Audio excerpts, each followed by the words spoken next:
on vous propose le portrait de celui qui fut journaliste sportif, agent de joueur, puis président de l'Olympique de Marseille.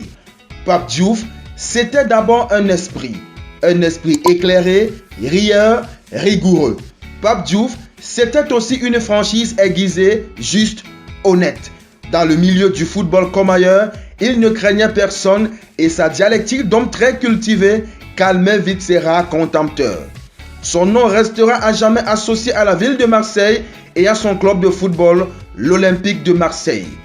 Arrivé dans la cité phocéenne à l'âge de 18 ans, Pape Diouf, né au Tchad de parents sénégalais, est devenu en quelques années une personnalité historique de Marseille.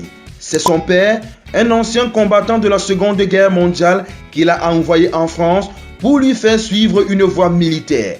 Mais le jeune Diouf n'a pas ses ambitions.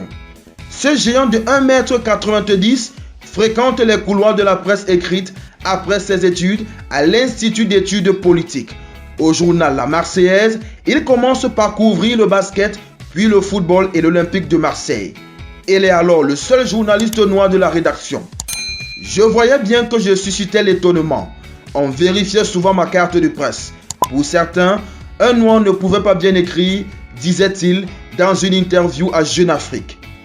Devenu un spécialiste du ballon rond, il change ensuite de casquette et commence à organiser des jubilés pour des joueurs africains comme la légende camerounaise Roger Mila. De fil en aiguille, il devient agent de joueurs et crée une véritable écurie de footballeurs, Mondial Promotion. Les plus grands de l'époque signent avec le Sénégalais Pape Diouf. Marcel Desailly, William Gallas, Rigobert Song, Didier Drogba, Grégory Coupet ou encore Sami Nasri. Les contrats se multiplient et les caisses sont pleines.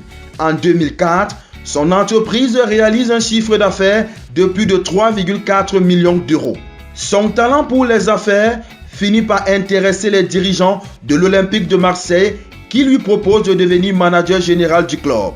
En 2005, il est même nommé président de l'équipe phocéenne, un poste prestigieux qui ne l'empêche pas à l'époque de dénoncer le racisme qui sévit dans le football en ces mots forts. Je suis le seul président noir d'un club en Europe. C'est un constat pénible à l'image de la société européenne et surtout française qui exclut les minorités. Durant son mandat de 2004 en 2009, l'Olympique de Marseille s'est maintenu en Champions League durant 3 années. Après son passage à l'OM, il est devenu un conférencier recherché dans les colloques sportifs et distillait des analyses toujours pointues sur le football dans les médias.